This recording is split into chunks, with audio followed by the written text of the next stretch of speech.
Hey guys! So, for those of you who have been following my blog and my track career thus far, you know that a few days ago I posted about declaring for USA Indoor Championships. And upon my declaration, originally I did not qualify.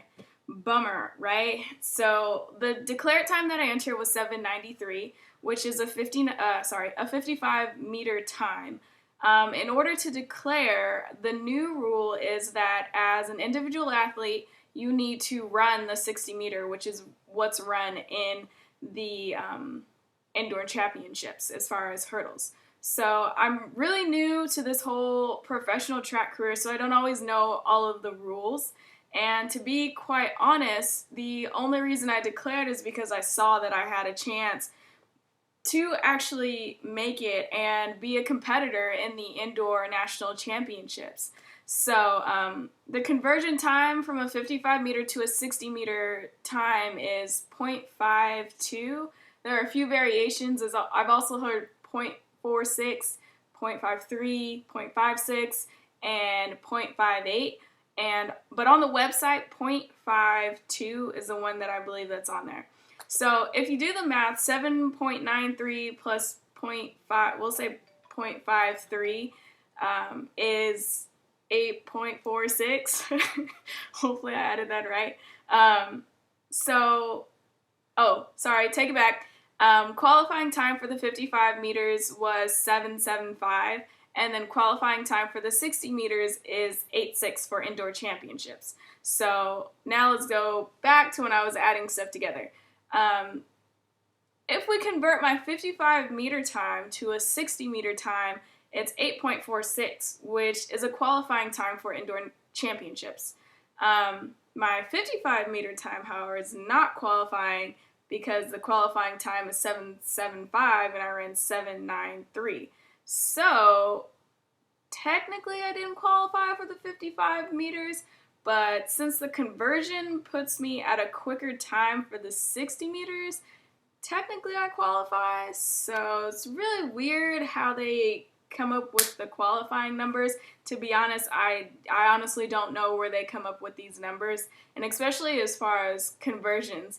So it's pretty much you're telling me that it takes me 0.5 seconds to run 5 meters, which, I mean, I guess on average, obviously it's the right number, but why there's so many of them, I'm not sure. So yeah, as far as like times and conversions, I have no idea where they come up with any of that stuff. Anyways, so after I declared, it said it was not qualified, and this was over a week ago that I had declared and they told me I wasn't qualified. I was really bummed because I was like, oh, I kind of qualified, and I went through that phase where I was mad at USA Championships, and I was like, this is dumb. They need to write new rules, and whatever else reason you can think of, I probably thought of. But that was about it. It probably lasted like a minute, and then I was over it. On to the next, right? It's no use dwelling over spilt milk. So yesterday... I got an email from a lady, Saguya. I skimmed it over. I kind of just assumed that it was an email that they sent out to everyone that declared, and so I didn't really bother looking into the email. Yesterday at training, my original hurdle practice was over 9 hurdles, and then I got a call from my coach about halfway into my training.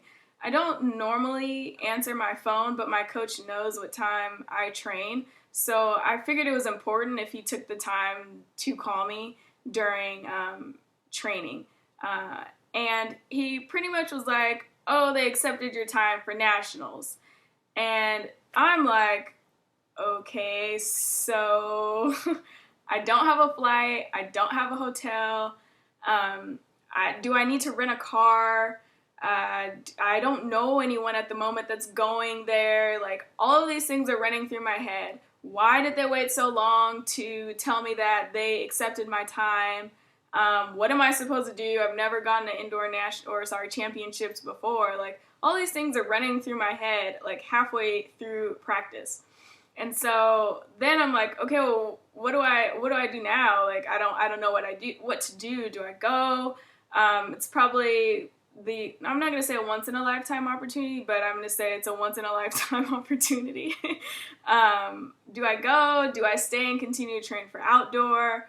Or what do I do? So I sat there for about 10 minutes, walking around, not knowing what to do, being really frustrated and confused and emotional. You know, girls were all emotional and stuff.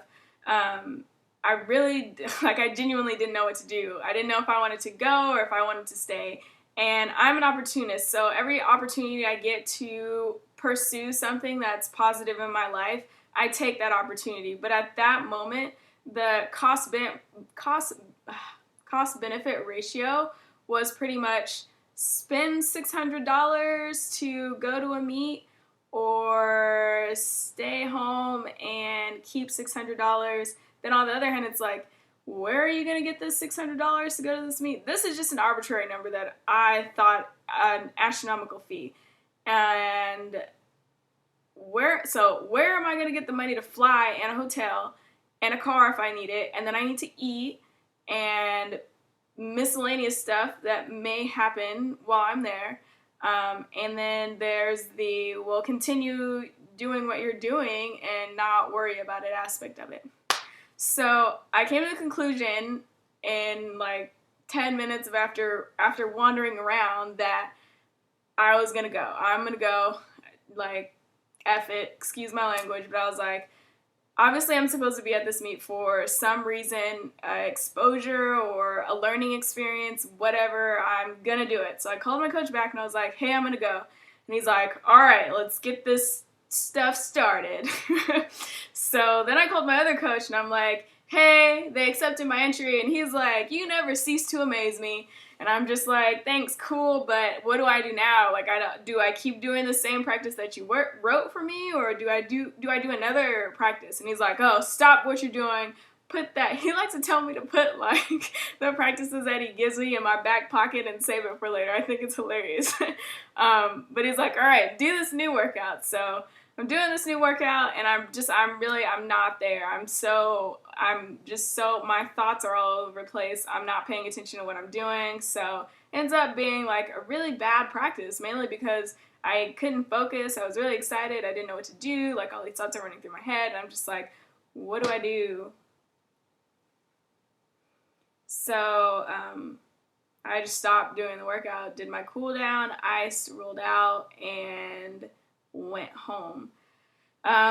So when I got home, I was on my computer and I was looking at flights, and all of them, like, I think the cheapest round trip flight was like $548.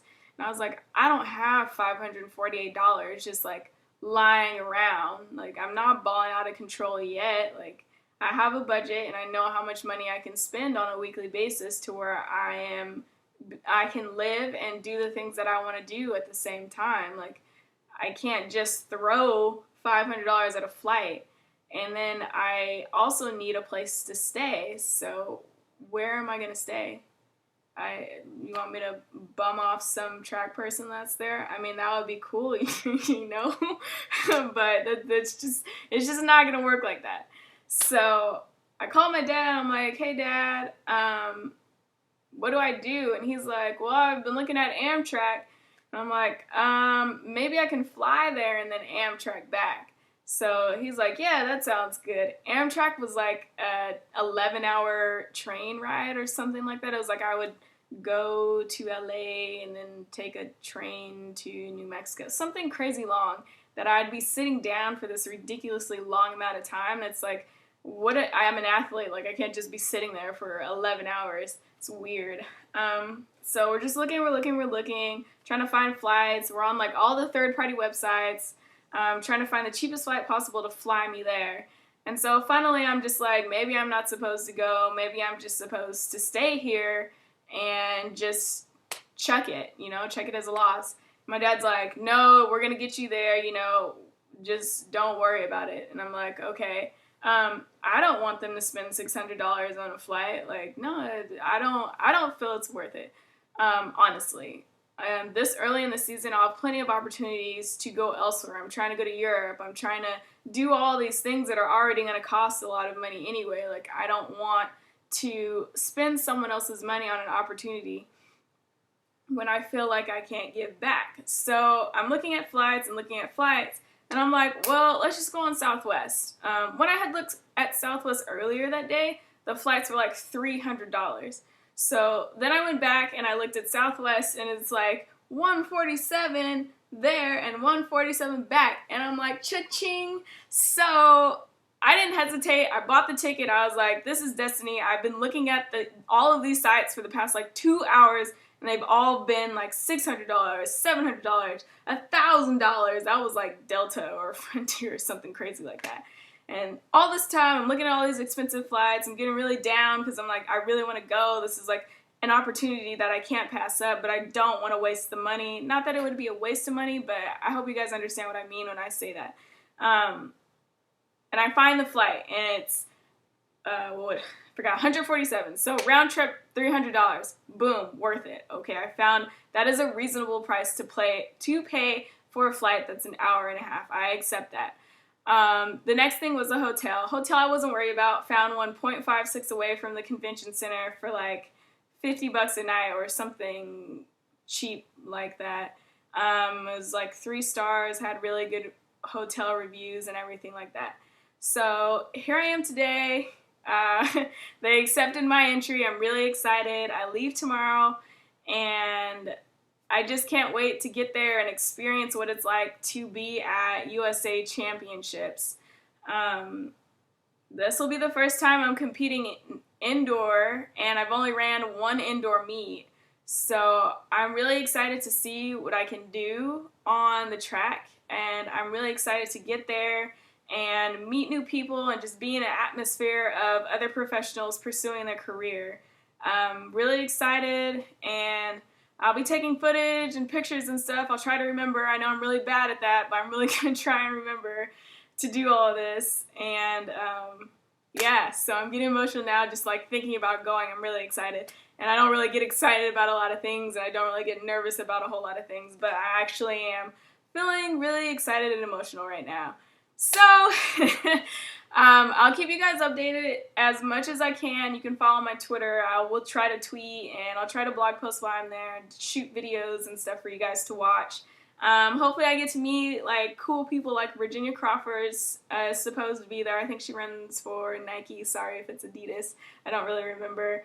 And a bunch of other cool track people that I can't think of at the moment. That's just the first one that popped in my head. So hopefully I get to meet them and ask them questions about their professional career and if they have any advice for me. Yeah, so I'm really excited. This is the start of my track career, and it's amazing to me that my second meet out is USA Championships. I'm gonna cry. So, yeah, I'm really happy I decided to pursue my track career, and you guys will have a really fun ride. All right, bye.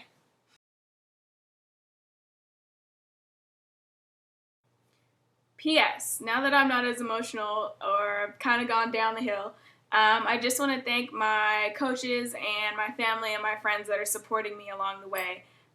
While I'm trying to build my business and then run my track career at the same time, it helps that you guys support both worlds of my life, my business life, my track life, my social life. Thank you. You guys never fail when it comes to helping me out. You guys make sure I stay on the right track. You're always supportive, and I couldn't ask for a better support team. And I just wanted to say thank you guys for getting me to USA Championships, and I look forward to experiencing everything that I'm going to experience along the way with you guys. So get ready for more sacrifice, get ready for more fun. You guys know there's never a dull moment with me. I'm always doing something new and different that I want to share with you guys. So just get ready for the ride, man. I'm really excited, and I'm not going to let you guys down. You guys know that. So thank you guys. I love you guys from the bottom of my heart, and I'll talk to you guys later. Have a good one.